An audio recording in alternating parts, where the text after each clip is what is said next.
comfortable. Good. So I'm going to get the sign-in sheet, pass it around, and I'm going to introduce you to Vanessa Timmons. She is the Executive Director of the Oregon Coalition Against Domestic and Sexual Violence. She comes all the way from Salem. No, Vancouver, Washington. Vancouver, Washington. That's where I live. In Portland is somewhere So 8 hours away. her. That's what I'm talking about. So we thank her for joining us today. She's going to talk to us about neurobiology of trauma, my passion. So enjoy her. Well, wait, before you run off, Melanie, Yes. this is your Okay. house now. I'm doing the pluggy any Yours, please. yeah. Hi, how are you? Good. It's been a long day. Are you? And I've been here for some of it, so you've had a little trauma, would be my guess. I've seen some of the videos you've witnessed and heard some of the difficult conversations that have been kind of, that we've had to hear. And so I just want to invite you to, as she's kind of setting this up, to take a minute and check in with yourself about how you're feeling. You know, it's been a long day, you've been sitting, you've been listening. I said like, hey, how are you? You're like, oh, hey, I'm good. How are you? You know, how are you feeling? What's it been like to, huh? Pretty depressed. It's been intense.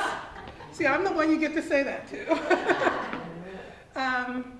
But I just want to invite you, as you're listening, as you're participating, to pay attention to your body. Because everything that we're going to talk about for the next few minutes is about body, about trauma.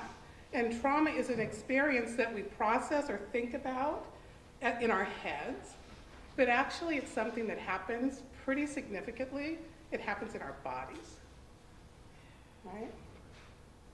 So I am going to tell you that one of my difficulties is computers. Like I could teach you like yoga for 5 hours, but figuring out how to do this.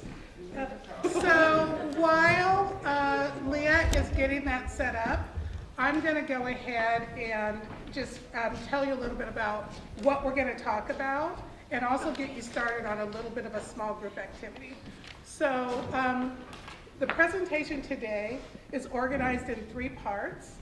The first part, we're going to talk about trauma, kind of more generically, and really understand the definitions of trauma, and also what do we mean when we say trauma-informed. So we're going to talk about that in the first part. And then in the second part, we're going to talk about what's called interpersonal neurobiology of trauma, which is a little different than some of the trainings on neurobiology of trauma. I know many of you have learned about ACEs and some of that. A lot of that is about the neurobiology of trauma, but interpersonal neurobiology of trauma is about how we as humans can support each other's healing, and also what happens when we come together in common spaces around our trauma. And it's also more about the embodied experience of trauma. So we're going to address that. And then lastly, we're going to talk about what are some of the things that you can actually do to process and mitigate trauma. So those are the 3 things that we're going to address. So what I want to ask you now is, what are some of the questions that you brought into the room about trauma? What are some of the things that made you, you're thinking, oh, I want to go to that training. I hope they cover this, that, and the other thing. What are some of the things that you're carrying today around trauma and what you would like to know? I mean, time is valuable, and you're spending yours here today. What do you hope to gather? Pardon? How to deal with a trauma patient, Right. a patient of domestic violence or strangulation. So you're really hoping to find out, like, what are some of the things that you can do to better cope and deal with? Right. Is that accurate? Okay. What else? What are some of the questions you're carrying today in terms of trauma? Yeah. Better understand more of the needs that present with people that have been traumatized. Right? Some are some of the needs that folks have who have had trauma. Right? And do you have one too? Yeah, the ways that we can do an investigator, the ways that I can investigate to not use more trauma. Oh, good question. Right. How do we not cause more harm? And that's a great question, because one of the basic tenets of trauma-informed is that we don't do further harm, right? Any other questions? Yeah. Empowering. Empowering.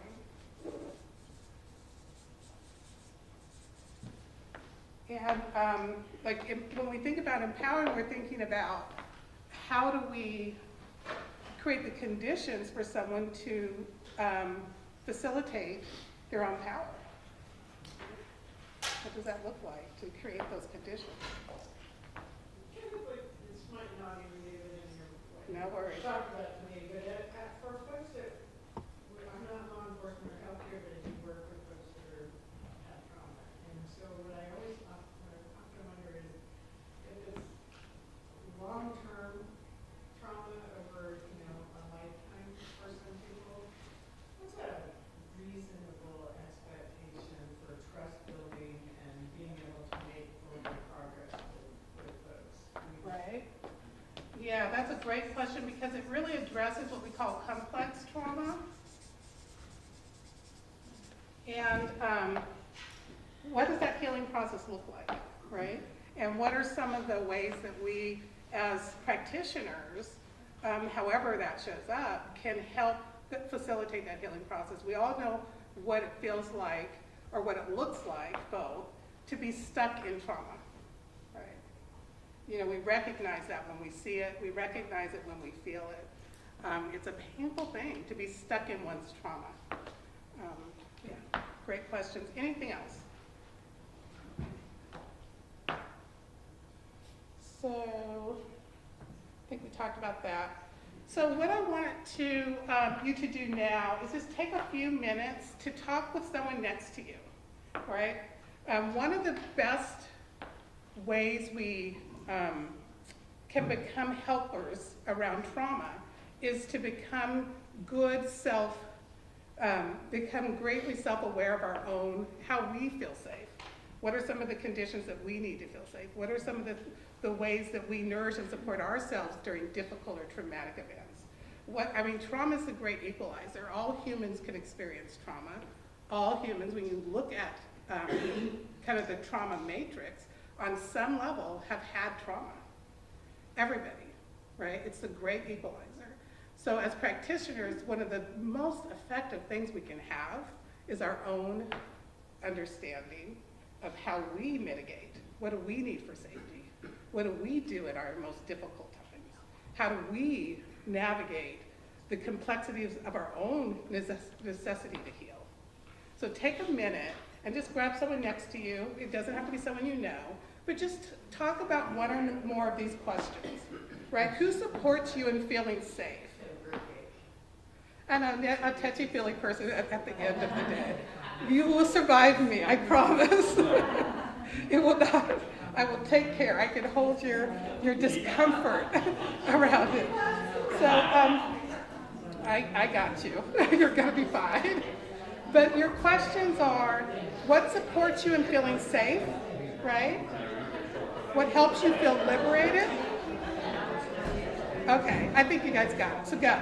You're ready to do it. What did you notice as you started chatting with each other? The first thing I noticed with the group is when we were going to have to chat, there was a lot of laughter, which is great. Because the one thing I noticed earlier is we had lots of time where you were just sitting and listening. So I think that was kind of fun to see. So what did you notice when you think about safety? What are some of the components around for you that showed up when you think about safety, right? What kind of people support you feeling safe? What are some of the environments that support you in feeling safe? What does safety mean? What came up in your conversations that you are willing to share? Pardon? Knowledge. Knowledge. So you, one of those folks who, the more information you have, the safer you're going to feel, right? So knowledge. Peer support. Peer support. Some. Right? peer support can be really helpful, but it can also be stressful, right? And so what's the difference? What kind of support, what kind of makes the difference for some of y'all in terms of what is support and what is stressful support or help? How do you know for yourself the difference? Yeah.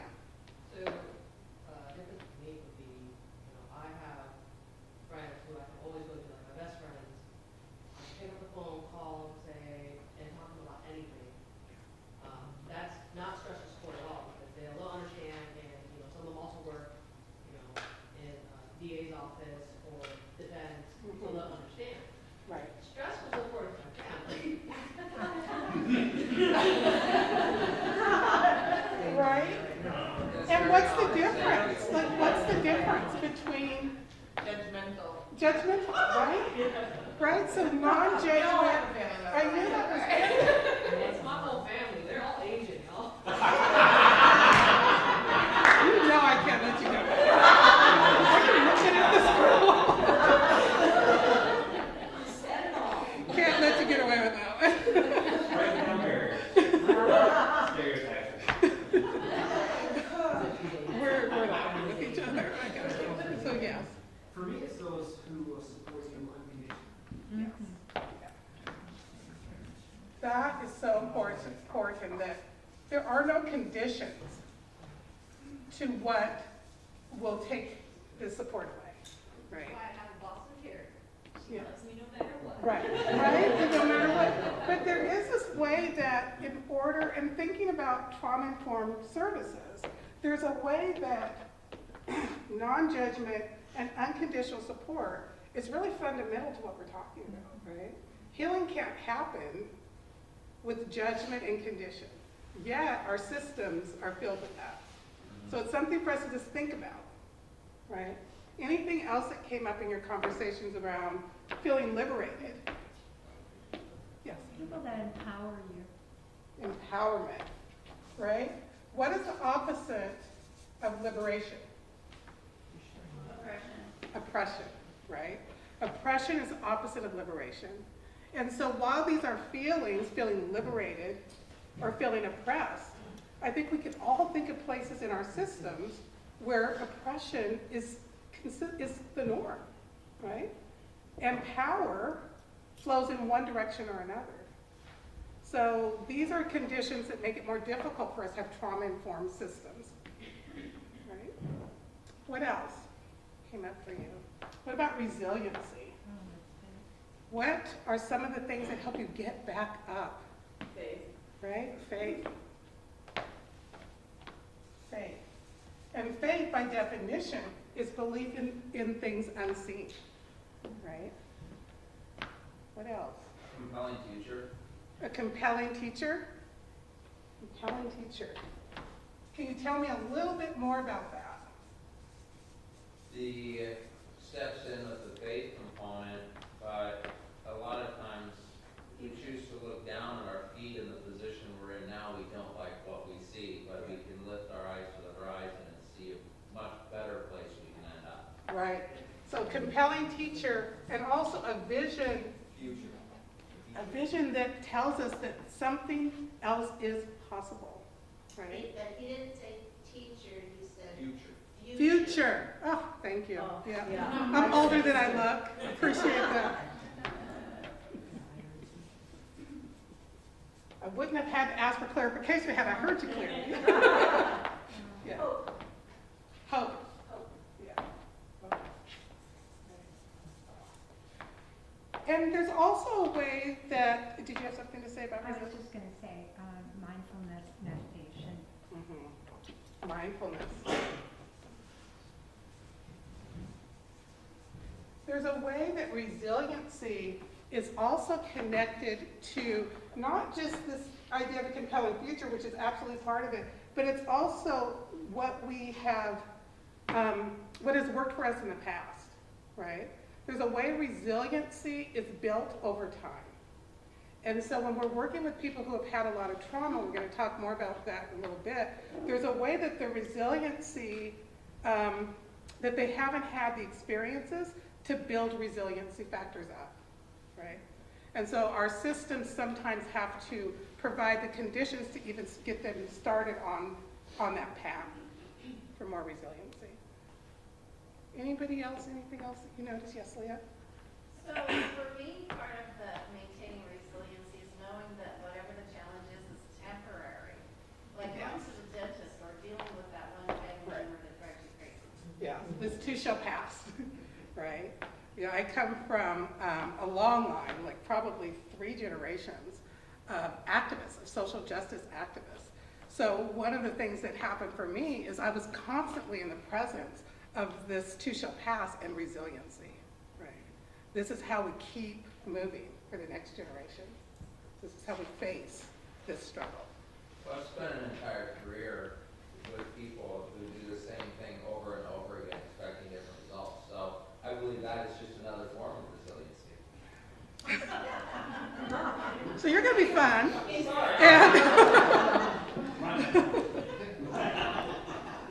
No, that's redundancy. The one component that I would challenge for that, because I think the one thing I would say to that, though, is resiliency is the thing that helps us get back up. And so staying stuck is not usually linked to our resiliency. Doing the same thing over and over, whether it works or not, is not necessarily linked to that. And I know you know that, but I just got to tell you. Thank you for clarifying. Yeah, I thought you would. Other thoughts? I think you talked about the activism and seeing Yeah. family that way, but I think looking to other service providers that are in a similar role to you in other communities, and you look at where they've been, where they've come, and talk to them about their history, and look at where you want to go, and you're able to, pick up and continue. So I guess example or Yeah, it really links to that compelling future or vision. yeah. But there is a way that peers and mentors can really help us with our resiliency. Yeah, and that can be people in our family, but it can also be people at work, supervisors or managers that we respect deeply. Absolutely. I'm part of the EMS world, and we have a family within our job. Sure, the police do too. Yeah. And sometimes it's easier, safer, that whole gamut there to hold to my EMS family Yeah. to get me through or get us through. I know Curry County's had some major trauma within the EMS family in the last 2 years.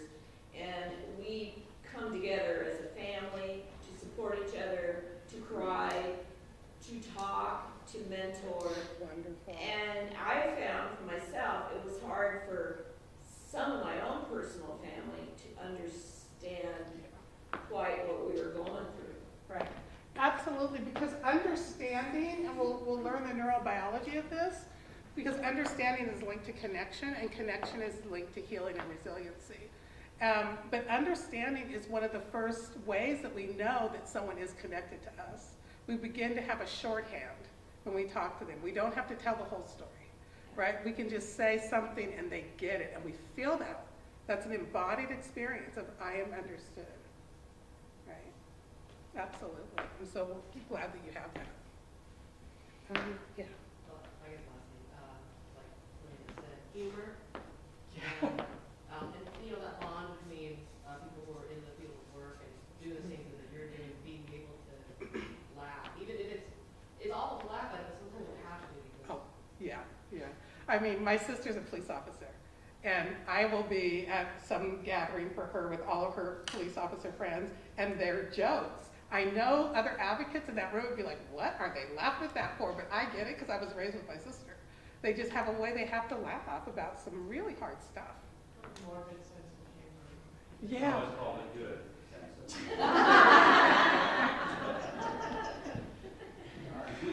Well, but it is a good sense of humor because it gets them through some really, really, really tough stuff that they have to be faced with. I think it's our way of decompressing, shaking it off.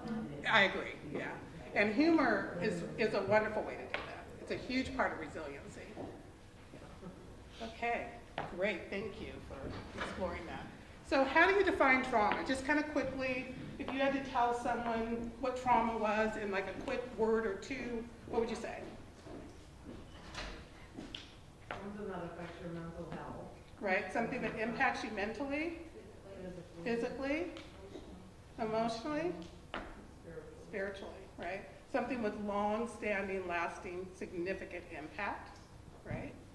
Is there anything else that you would say? Upheaval. Upheaval, right? It just kind of, right? Disrupts the status quo, disrupts the familiar, disrupts all of the coping strategies that you already have and use. That's one of the ways we know we are experiencing trauma, is what we know how to do no longer works, right? You're gonna find the limits of your capacity when you're met with trauma. No matter who you are, you will be met with the limits of your capacity when you meet trauma, right? You're going to struggle with what you don't know. Anything else that would be part of how you would define it? I think it's a devastating experience that sometimes throws you into a panic or anxiety or depression. Yeah, and really key is that this is devastation that impacts every area of your life, right? And absolutely pushes your central nervous system and your whole digestion, your whole physical body system out of whack, right? The reason I always ask people, how would you define trauma, is I've never met an audience that couldn't define it really accurately. We know this, right? We have inherited the human knowledge of what this is, right? We have a lineage of meeting trauma as human beings. And so we know, we study, I've studied, but we know. And that knowing is more important than anything you're going to read or anything that I can share with you today. You know. So this is the DSM-5 probably, I think, definition that I'm not going to spend a lot of time on, but you have in your handouts. But it's important when you're working with survivors, the reason I give it is it's important to be able to point to the diagnostics of it, right? To tell people this is what this means.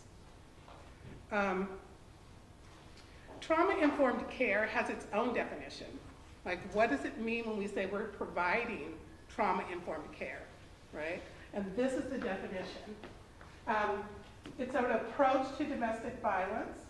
With us as advocates, we are working directly with survivors of trauma.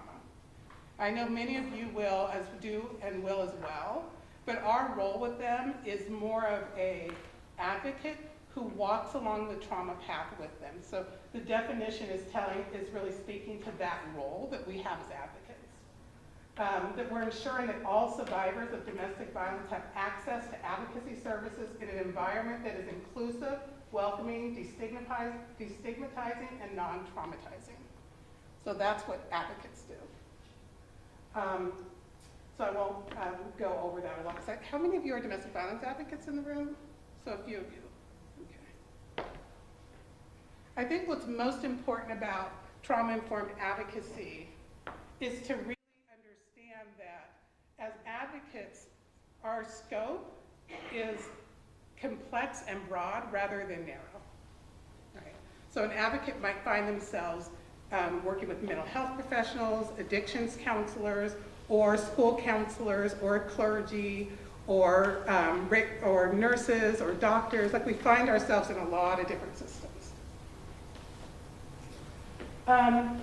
So these are the 7 practices of trauma-informed care.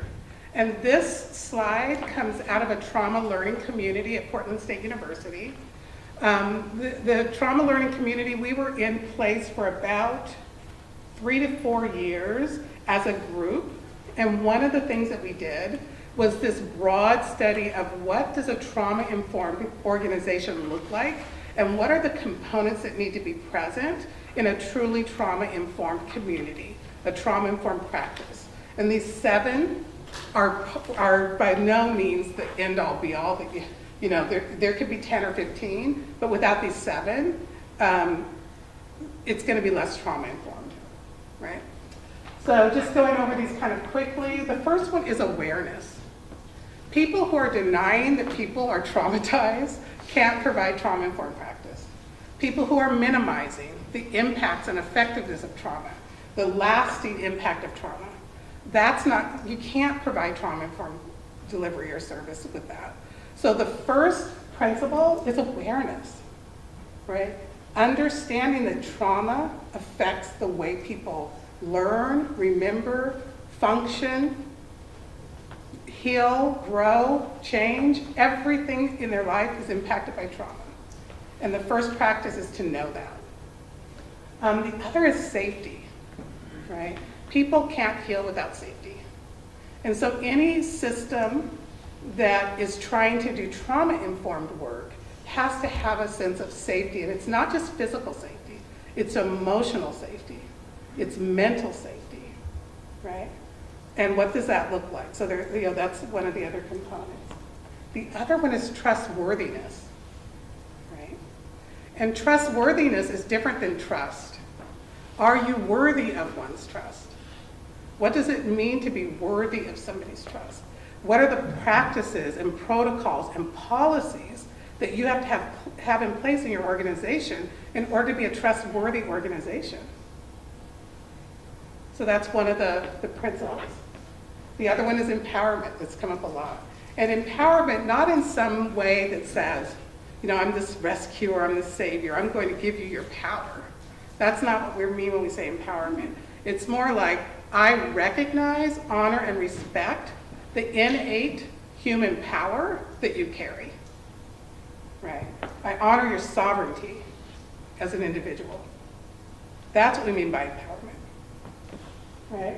And choice, which is so linked to that. And we all know that survivors can't have choice in every single thing within our organizations, but we are honoring and respecting that they do have choice as to whether or not to engage with our systems. So choice. Collaboration, which is working with, which is about how power is used. Is it power over, where I am the leader and you are the follower, right? That can't be collaborative, right? Or if I am following you, behind you, with all my expertise and scholarship, that's not collaboration. But when I meet you and walk with you, me with my expertise and scholarship, and we with you with your lived experience of what it means to be you, that is collaboration. And that's a really powerful dynamic, because now we can really, truly move forward, right? So collaboration and inclusiveness. Right? This inclusiveness we're going to talk about more in a little bit in terms of intersectional frameworks of our work. But inclusiveness means that our policies, our practices, our understandings of trauma are not just from a one-size-fits-all perspective. We honor the story that you carry, right? The story of your people, the story of your place, the story of your experience, all of that. That's inclusivity. So any questions about these 7? I know I'm speed training here, so. But really, how does that feel as you hear each of those and you think about your own practice and your own organization and your own role in a survivor's life? Are there places where you could practice this and places where you really just couldn't? Are there some of these that wouldn't work in your organization? I know there's some that wouldn't work in some of the organizations I've worked in over the years. What do you think?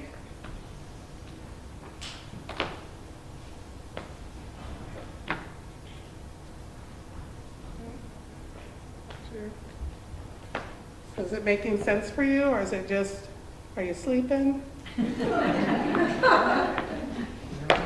That's okay too. We all do that.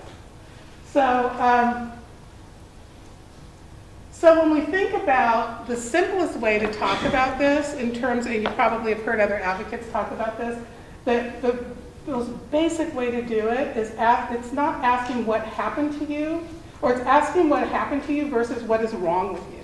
And how many times, and myself included, have you thought, what is wrong with them? Right? What is wrong? Why can't this person move forward? Why does this person keep doing the same thing over and over? Why can't they take better care? of their children? Why can't they stop this, that, or the other thing? Right? What is wrong with them? And so this it just challenges us to shift that focus to what has happened here? Right? What has failed? So that is a little bit, I mean, the simplest way to be trauma-informed is that. So minimizing the victimization and facilitate recovery for all clients in the most culturally sensitive way. One of the conversations I was having recently, I was at, I can't remember, somewhere in DC talking to a group of folks. And we were talking about the DSM-5 and the categories, and one of the things that some doctor was talking about was that they're getting ready to think about oppression in terms of ACEs impacts and looking at the impacts of oppression and racism and bias on trauma, which is really, really cool. And so when you're thinking about culturally sensitive ways that we can take into account culture, race, gender, sexuality, spirituality, and other factors, it's really that we all want to be able to show up as our whole, full self and be greeted with human dignity. There's not a human that doesn't need that. And when that fails, trauma is present. And really understanding that some of the behaviors that we see, and this comes with more and more awareness, some of the behaviors that we see as bad behaviors are coping strategies for trauma. And the more you work with trauma survivors, the more you realize that. You see that a lot of the stuff that we're just like, oh, that's just awful, is really a trauma coping strategy. So when we think about our services, we want to know that they're based on a couple of principles. So when you think about how do I do this, like how would I be able to make this trauma-informed organization, what are some of the principles that we would need to embrace in order to do that? Some of the principles would be the principle of safety universally from the moment they come into your program to the moment they exit, that there's a sense of safety on every level throughout the system, that you've tended to it, right? And that there's a voice, both your voice, your organization's voice, the practices of your community's voice, but also the voice of the survivor. And that all those things are defined or informed by the people that are being served. So these are just some of the things that I think we're about, yeah. So any questions? That's the trauma-informed. Like if you're thinking about a trauma-informed organization, that's the section that kind of speaks to that. Do you have any questions about that, particularly from the roles that you play in your different organizations and different ways that you intersect with survivors? Well, I'm not sure yet quite how I want to formulate this, but I think that there is a problem with genders in terms of care providing, whether it's just us as first responders or even down the road with the doctor at the hospital, or even down the road from that with the recovery place that somebody might be referred to. If a woman, for instance, had trauma with a man or with multiple men, it becomes that much harder for another person who happens to be a man to be in that care providing realm, to be the receiving, to be the first responder who happens to be a man to a rape or something like that. Yes.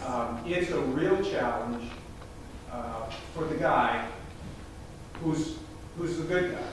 Yeah. And how do they overcome that? They're not always going to overcome that. It depends on your resources. If you have a woman EMT present, that's terrific. Right. But then what if you don't? Right. So I see where there could be some real blossoming issues in that. Yeah, I think I totally see what you're pointing to, which is there's a way that, especially trauma, there's a way that trauma shapes how we look at the world, right? It changes our worldview. And so you're speaking to the survivor, the victim, that their worldview may include that men are just not safe people. right? And so you as a practitioner, what can you do with that? And what we, one of the principles that Dr. Bonnie Bondanich comes up with is this idea of the healing presence, right? And one of the things that we as practitioners can do is show up as a healing presence. Now, what that creates for the victim or the survivor is what she calls a disconfirming event. So your presence, whether you notice it in that moment or not, your compassion and trauma-informed approach challenges that traumatic worldview that says men are no longer safe, right? And in that moment, even if it's incremental, healing happens. And this has been well researched. So I always, when I'm working with doctors and I'm working with folks who are doing work with trauma survivors, never underestimate the power of showing up in a good way, right? That is very powerful medicine. Power of your voice. Yes. Well, I could also see where a uniform might be important, because it's sort of a signal. That you're different. I come in as an EMT, in a blue shirt and black pants, and I have that uniform. Or like you go to the doctor, and the doctor's wearing that white coat. Yeah. That can be a bit of a plus. Yes, I agree. Yeah. Because they can focus on that. And, it's the doctor's frock that's helping me, and maybe You're not carrying quite that, so yeah. focused on the man. Yes, I think that's true.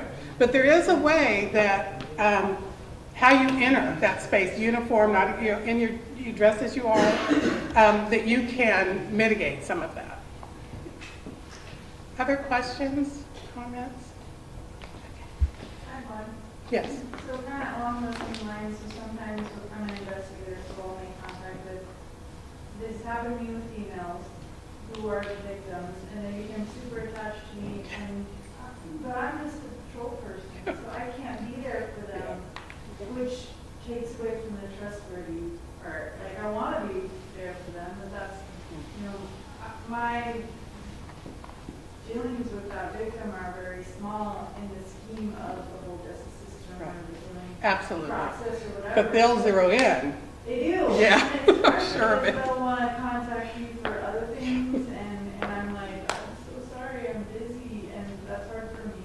And I think that Uniform might help, but it might actually hurt depending on what the circumstances are. Maybe Yeah. the user I has thought a that history too. of law enforcement, so seeing uniforms actually hurt her in that way, or has had, she was sexually assaulted by somebody in a medical facility or something. Right, and you never know that. Yeah. And so I think just being aware of those things and being sort of this extreme level of transparency. Another example I've seen that used in is like, an officer, naturally you're paying attention to what's happening on the radio, right? Like you're having to listen to those things. But to a victim who's giving information about this is the trauma that just happened to me, and you're, interacting with doing something else on the radio or calling information through, you have to do that. But to the victim, that translates as you don't actually care what happens. Absolutely. So putting forth that, I want to be clear, I'm listening to what you're saying. I may have to interrupt you to listen to what's happening on the radio or to step away, but I'm coming back and I care about what you're saying. To create this very clear, this is what's happening, this is what you can expect and can't expect from me, I think builds that trust. It does. And even introducing what the other roles are, That's a- the advocate that will be helping you later, or Absolutely, and the help with that. transparency, and one of the things that when we're doing more kind of in-depth training, we talk about transparency on multiple levels. So there's what you say, right? It's like, I'm such and such, and I'm here to for this limited way. But also they need to hear that from other professionals as well. That, they need to hear that what our roles are and how we all, as advocates, one of our primary roles is really laying out the map of supporters and what their roles are and what they can do, and being really transparent about where we fit in to that spectrum of support. But yeah, Sarah, I totally agree. It's about just really being transparent, and I love what you said, Sarah, about do it more than once, because with trauma, people, I mean, they're not going to hear you. Even when you say it a lot of times, I think sometimes you're still probably going to have people who are. That and in our small community, I'm like, dealing with Oh, them. yeah. I wear like numerous hats. I'm a forensic interviewer and I'm an investigator and, you know, I'm making connections with handing them off to advocates and then it gets really muddy there. Yeah, and that attachment can feel really, it can feel like, oh, I'm empathetic, like I feel like they're probably carrying a lot of empathy and they can feel that, but it also can feel overwhelming, right? That people are expecting something of you that you can't give, yeah. As professionals in all of our different fields, it is our duty and obligation to give that victim patient their best, our best, why we have them. Because, as she said, she feels bad because she only has a certain amount of time that she has to pass this person. So if we all make it our job to be at our best with this patient from first contact to last contact, Right. hopefully the patient in the end will be better for it. Exactly, exactly. I know. We're how links she in a feels. train, right? We want to each be creating, we want to create this network of support, That's right? We want a healthy, vigorous network, and I know that's a huge part of why Leah wanted to do the training, right? To make sure that everyone kind of gets together, and we're all learning the same things at the same time about how this community can create a beautiful network of support.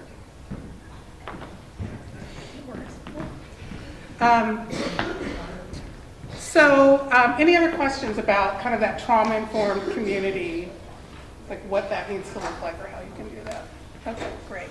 So let's talk a little bit about interpersonal neurobiology of trauma, which is really, it's going to be the part about how survivors heal, what's happening in their bodies, and what you can do from your numerous roles to support that process.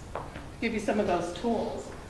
My first career was as a psychiatric nurse, and I come from a nursing background. I've been in the DV field for a long time. One of the things that really excited me about going back and studying neurobiology of trauma, and particularly the interpersonal neurobiology of trauma, is it's that blending of medicine and social work, which I got really excited about. So this is just a little bit about what it is. And that is actually from Dr. Dan Siegel's work. This is his little blurb here. And I've studied with him, and he's an amazing teacher. So everything that we're going to be talking about, the next group of slides either comes from Dr. Dan Siegel, or Dr. Stephen Porges, or Portland State University's Interpersonal Neurobiology of Trauma, the mouthful certification program from which I am a part of. So just doing my scholarship piece of saying where the info comes from. So let's talk about what neurobiology of trauma teaches us. So there were 4 lessons. One of the things that really excited me when I first started learning this, I love science. I come from a scientific background. I come from a family of lots of deep thinkers. And so when I first started this, I was trying to think, like, how is this going to connect with domestic violence advocacy and the work that I do? And so I came up with these 4 lessons from neurobiology of trauma. Now, there's a lot more lessons in neurobiology of trauma than 4, but these are the ones that connect to advocate work. And the first one was that the brain is profoundly interpersonal. That was really exciting, and what that means is that our brains are constantly communicating with one another, whether we're aware of it or not, right? Have you ever had that experience where you walk into a room and you just you're having a great day, right? Feeling wonderful. And you walk in and all of a sudden within a few minutes you're feeling a little anxious or uncomfortable. You can't put your finger on it, but somehow that space has changed your mood, right? That's part of the interpersonal connectedness. Or you are feeling low and you get in a group of people and you're feeling better, right? So that's that interconnectedness of our nervous systems, so that interrelatedness. The other element was that our emotions organize our brain, how our brain works can be greatly organized by its emotional connections and states, right? Which means that we can have a great impact on our bodies through the way we manage emotion. The other one is that this awareness of our brain-body connection and how our bodies work really helps us become more effective as practitioners, but also as individuals. For those of us who start studying the neurobiology of trauma, we find that it really changes our lives, right? Because it starts to change how we see ourselves. And the other lesson is that narrative is fundamental to brain function and attachment. The stories we tell ourselves and the stories that our community tells about us profoundly affect who we are. Yes? And that's where mindfulness comes in, about Yes. breaking that loop, breaking that thought into all time. Right, exactly. Narrative, the story we tell and how we tell it. The story that is told and how we experience it. Fundamental to our function, and then attachment, as any therapist will tell you, attachment is fundamental to all human interaction and life, right? So, and we're not going to talk a lot about attachment disorders, even though I could totally dive into that for hours. So the story of our brain is both our biology, it's both our psychology, and it's also the environment, our social connections, right? Our brain's not one or the other, it's all three. And we're unique in that way. The other thing is that our brain is always seeking wholeness and integration, right? Our whole body is always seeking to be the best possible version of ourselves. If we can support our body and our brain, it will rise us to our highest level, right? Because that's its job. It's always doing that, from the cradle to the grave, right? We have something called neuroplasticity. It's always learning, always seeking the highest version of you. That's what your body is working on.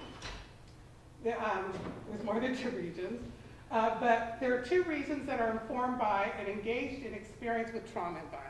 We're going to talk about the 3 regions of the brain in a little bit. Relationships matter.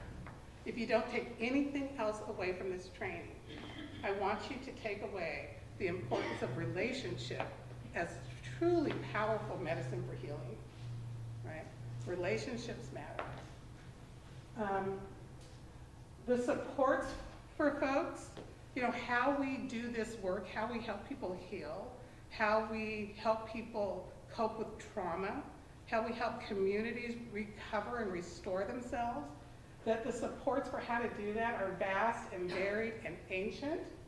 And that's a really important piece because so many communities have been left out of the story of how healing should happen, right? And because of that, folks have felt left out of their own healing, right? So we want to honor the complexity of that. The other thing is that this is an emerging field. The interpersonal neurobiology of trauma is an emerging field. So just stay curious. Information you hear today, in 6 months there'll be more. There'll be new information about this, right? So stay curious and open, stay engaged in the field, and just really begin to explore all the complexities of this. So that's the story of our brain.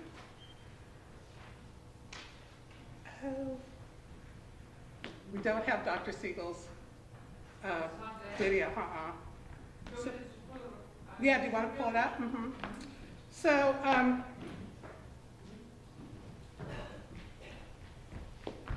we have I had a little video that we were going to show, and he has a long one and a short. You know what? I'm just going to do this because if we pull up his one, it'll probably be as long one and big. So, how many of you seen the brain in the palm of your hand work? Okay, not very many. So you can do this along with me, but I'm just going to kind of tell you a little story.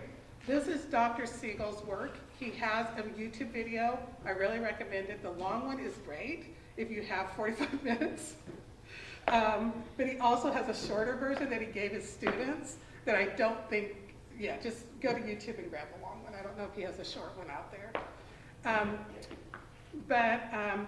So brain in the palm of your hand. So just holding up your hand, and you can do this, hold up your hand, or you can put it on your table, whatever feels comfortable to you. We're gonna think about the brain in 3 parts. We're gonna, the arm here, right? And we're gonna think about this part as my brain stem, right? You know it, you wanna help? Go along with it? So this is the brain stem, right? And that's going to be the part of our brain that has all of our automatic functions in it, like our, you know, I don't have to think about my breath, I don't have to think about my heart beating. If your brain stem is damaged, then you're in trouble, right? So that's that part of the brain. The other part of the brain that we're going to talk about is the limbic system. And for this little exercise, I'm going to use my thumb for that. And that's the part of the brain that has my emotions, right? But it also has my fight, flight, freeze is in there, and my collapse. And there's a new one that Bonnie talks about, which is called seeking support. So there's also my limbic system, this desire to seek support. Have you ever met someone who's really, really clingy, right? And they're always just like, you know, just really, like, there's fight, flight, freeze, but there's also this grab, help me part. So that's limbic system. And then, and this is what some people call this the monkey mind, right? And it's also the part of the brain that is shared by most other species as well, right? We're not the only ones with that. Then the third part, and this is where you fold your hand down and come over, and what's important here is having the part of the fold it down cover that limbic system, because that'll be important in understanding trauma. But that comes down, and that's where our judgment, our discernment, our insight, our creativity, our questioning, our curiosity, all those things that we associate with being human are part of our prefrontal cortex. It's that part of our brain right here, right? The pineal gland and all of that is connected there. And so when trauma happens, and Dr. Siegel talks about this, it's called flipping your cognitive lid, right? Somehow your prefrontal cortex is no longer engaged, and your limbic system, your fight, flight, and freeze, is running the show. And that's what he talks about. And the way when I'm teaching this to my students, I tell a story about my own personal experience with fight, flight, freeze, and collapse. And so as you're talking to survivors, it's helpful when you're teaching to tell it from a really human place of this is how I experienced that, right? So when someone's flipping their, I'm going to skip to, just bear with me here. Okay, I'm going to skip to this because I think it's going to be helpful. So this is what's called Polyvagal Theory. Right? Did anyone hear that, Polyvagal Theory? And this is Dr. Stephen Porges' work. And he is the one who came up with the way of describing what happens when someone's flipping their cognitive lid, right? When someone is offline in that way. So we have fight, flight, we have freeze, and we have collapse. So I'm going to tell a little bit of a story. So I belong to different communities. One of them is a meditation community. We were at a silent retreat with one of my teachers, and she had told us to hike up this mountain. We were in California, and we were to hike up this mountain in silence as a group. There were about 25 practitioners. And I was chatting, right? I was at the back of the group chatting with one of the other women who I hadn't seen in a long time. She was from Vermont and I'm from Oregon, and we were back there chatting. We thought we were going to get away with it. So we're just hiking up and we're chatting away, and all of a sudden we realize the forest, the area we're in, is silent. Now I'm from rural Washington, so I know that when everything's silent in the forest, you're not in nothing good is going to happen. Like, that's not a good sign when you come from a rural community. Everything is like awful. There were no birds, and there was a stillness. And I felt it in my body first. but I felt it. And then I kind of looked at my friend, who's usually blonde and blue-eyed, but this time she's just white. And her blue eyes are just like, I don't even know what to say they were, right? And I look to where she's looking, and there's a giant black bear, really, really close to us. And it's so close that when it stood up and roared, we felt it in our bodies. And I literally thought I was running. I just was booking. No way, I was not moving at all. But in my head, I'm just running. And I'm thinking, run. Nothing, like nothing would move. And this is all happening in seconds, like literally seconds. And so all of a sudden I hear this, my teacher had her gun. She's a South African teacher, and she had her elephant gun with her, right? She's a Sangoma from South Africa, she had it. And she clicks it, and the bear just kind of goes, he's not taking her on, off he goes, right? And then she says, I told you girls not to talk. And then she goes stomping off up the hill and leaves us. So I'm thinking, follow your teacher. Legs still won't work. It finally took a minute, like I'm holding my friend, she's holding me. Our legs are trembling and shaking. We're just, crying and laughing. And then slowly we follow, right? And that is my fight, flight, freeze story. What happened was we're chatting along, see the bear. I think I'm doing fight, flight, or freeze, but because I'm a survivor of trauma, I go to collapse, right? I just can't move. That's what my body did. It just did it, right? And then after holding one another and taking a minute, I go back up and I can kind of continue on. And this is what's called the window of tolerance. Now what happens with trauma is that this window of tolerance is really wide here. With trauma, it becomes very, very narrow, right? And so it does, little things can pop you up. It doesn't take a bear roaring. It can take someone's voice sounding like your perpetrator. It can take someone smelling of a certain cologne. It can just take day-to-day stress or exhaustion.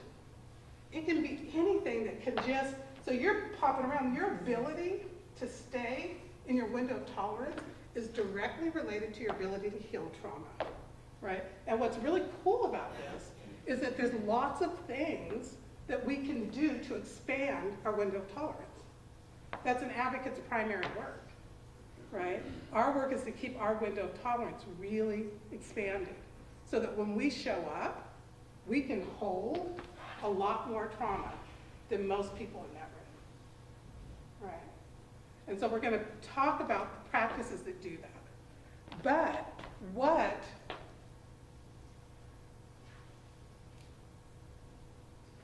is happening in the fight, flight, freeze place is that we are having all or nothing thinking, we're overgeneralizing, we're emotionally reasoning, we're catastrophizing. There's a way that when we're in that narrow place, we're just not functioning properly.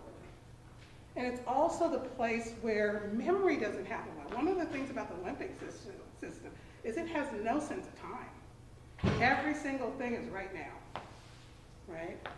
So when you try to recall something that happened that was traumatic like that, you're not going to recall it in any kind of cohesive way that makes sense to people, right?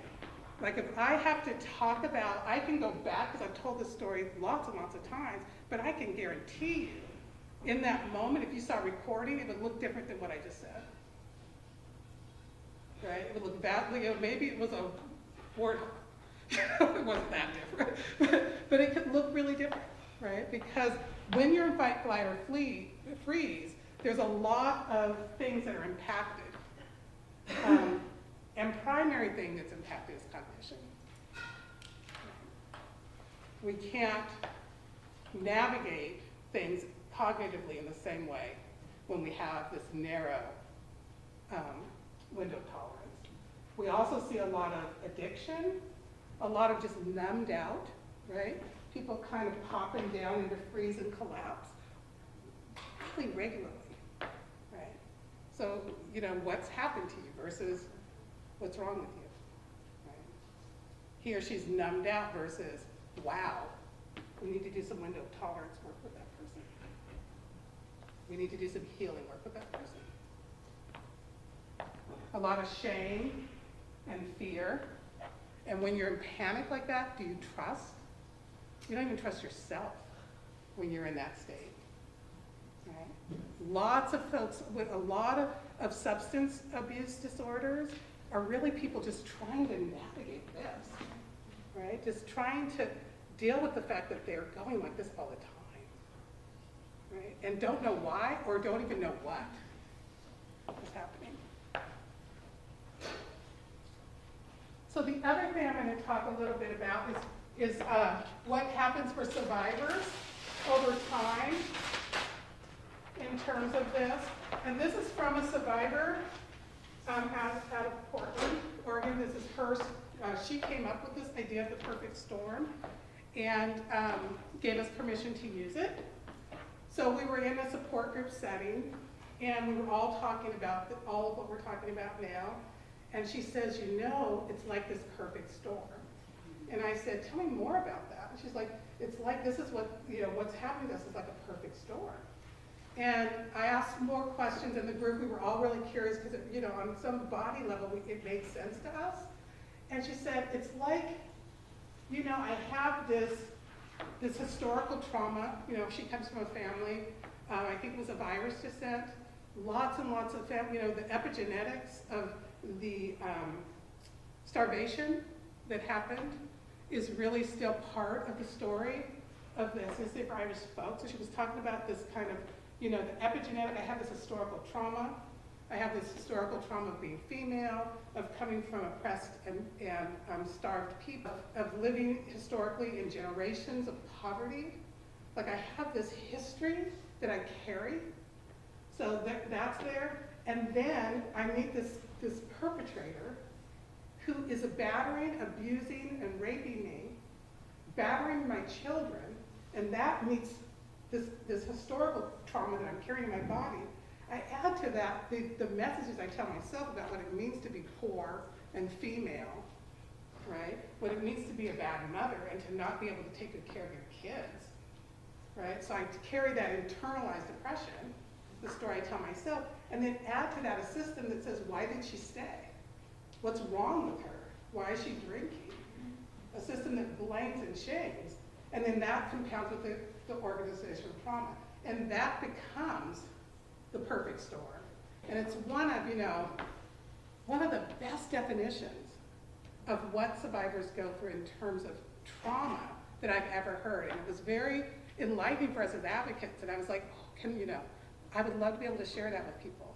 And so she gave permission. But does that make sense to you? Right?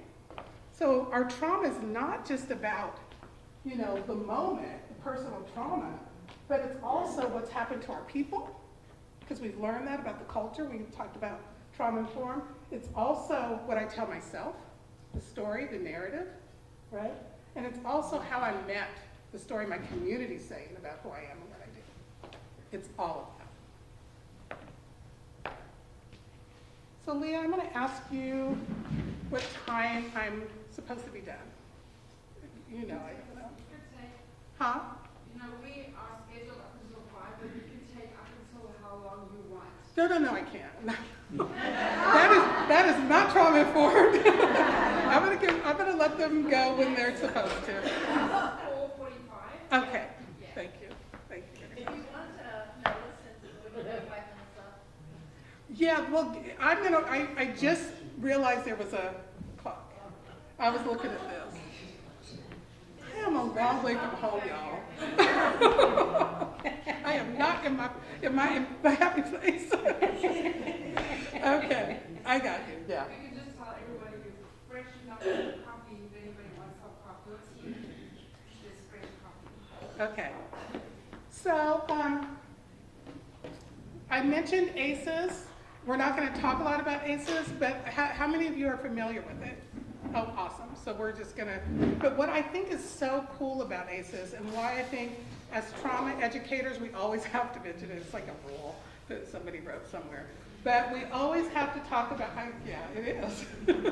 So, but you know, honestly, y'all, what I think is so cool about ACEs is that it is one of the longest running studies on trauma ever done in the United States. And that's pretty amazing, right? That they've written, and what I also love about ACEs is that it talked about how trauma impacts our physical body so that then other people can kind of understand. You know, ACEs teaches us that trauma not only impacts your mental health, but also heart disease, diabetes, cancer, hypertension, obesity. Like your ACEs score can be linked to all of those things. And I think that was important. I also will mention the limits of the ACEs study, right? It really looked at people who were highly educated. It left out poor people, right? Almost everyone in the ACEs study was highly educated, had insurance, were white. So there are some limits to ACEs as well that are worth considering. Lots of stuff that's cool about it. So let's just take the last bit of our time together to talk about what are the healing practices that we know work. And we're going to talk about the ones that specifically work to widen our window of tolerance, right? So these are the things that you can do. I want to link you back to that idea of being a healing presence. These are the things that you can do so that when you walk in the room, you're bringing the highest capacity of healing that you can bring, right? Because when we are doing hard work, traumatizing work, vicarious trauma and things like that, we don't want to walk into those rooms bringing this limited window of tolerance to the situation for lots and lots of reasons. So we're going to talk about some of the things that really help for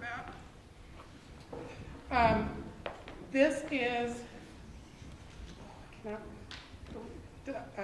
Greg Crosby's work, Dr. Greg Crosby, Kaiser Permanente. So this is his work that speaks to this. And so I'm just going to jump right in with these.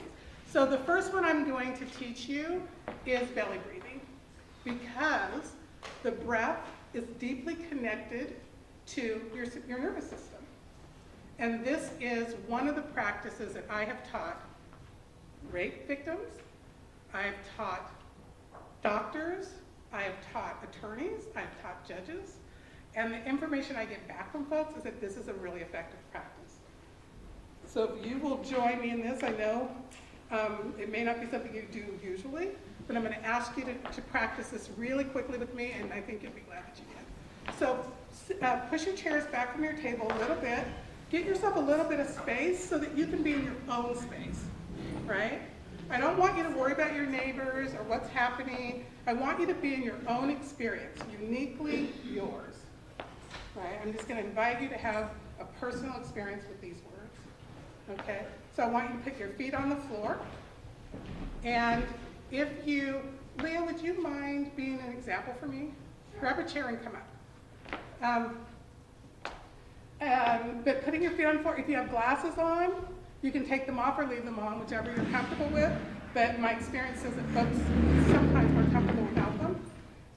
So everyone's ready? So I'm just going to invite you to close your eyes or soften your gaze, right? And Leah's done this before, so she's already doing it. She's in the position. So I want to invite you to close your eyes or soften your gaze. I'm just going to wait a minute for everyone to get there. And then I want you to take your arms and put them behind you on the chair. Now for some of you, I don't want you to cause any physical discomfort or tightness. So I'm going to trust you to know the limits of your body and to find the right position behind you on the chair.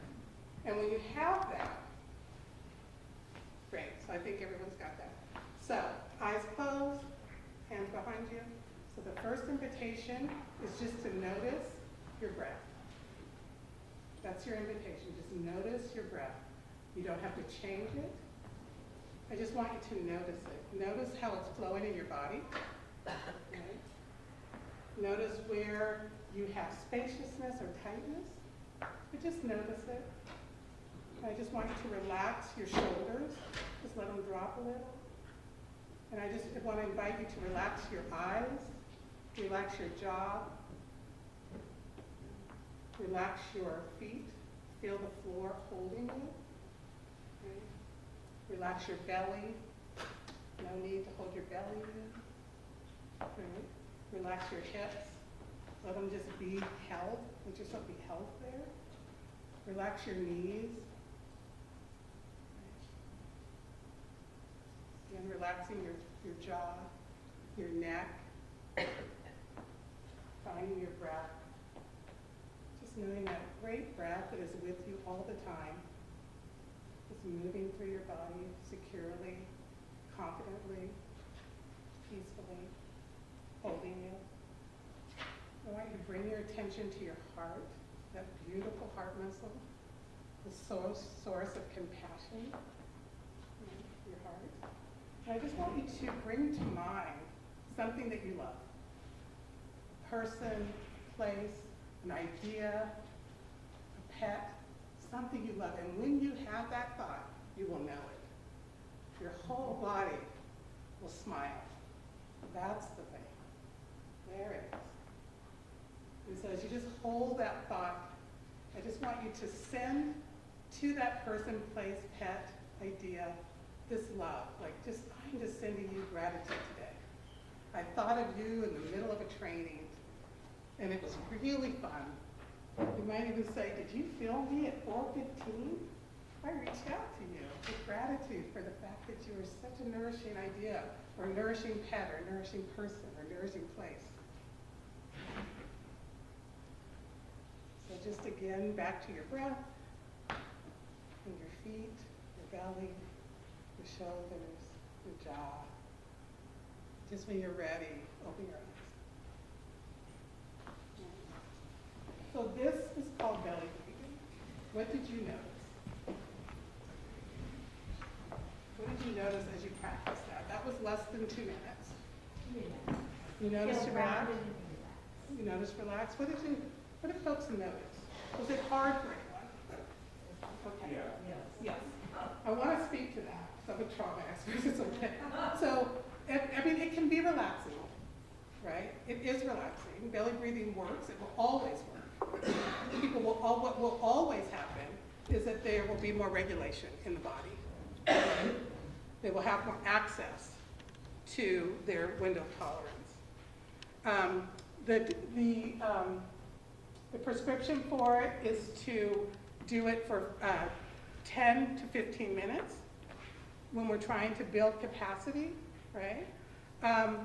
But what I do know is, having worked with so many survivors, is there are some people that other things will rise, right? Discomfort or sadness or fear, right? And as those things rise, what I've learned about the practice, there's 2 things you can do. One is, as you're practicing with yourself, try sitting with that a little bit and letting it know it's okay to rise, right? When you're practicing with yourself. When you're teaching others to do it, putting a little music actually supports people in doing the practice. So having, taking your cell phone to say, oh, we're gonna practice 10 minutes of belly breathing as a group today, and plop on the cell phone and let that will actually hold people. That comes out of the book, Mindfulness for Trauma Survivors. I can't think of the author right now, but I will send it out. I'll send it to you, Leah. I'll send you a screenshot of the book. There's a ton of research in there, and also some tools for helping people do mindfulness who are trauma survivors, because it's an essential practice for healing, not always the easiest for folks. But always works. The reason and this was an important part of putting the hand behind, because that lifts the diaphragm and everyone belly breathes. Like you can't not do it when your body's doing that. And the reason we do that is if you tell someone belly breathe, the first thing they're gonna think is, oh, another thing I'm gonna screw up. Like I'm never gonna be able to.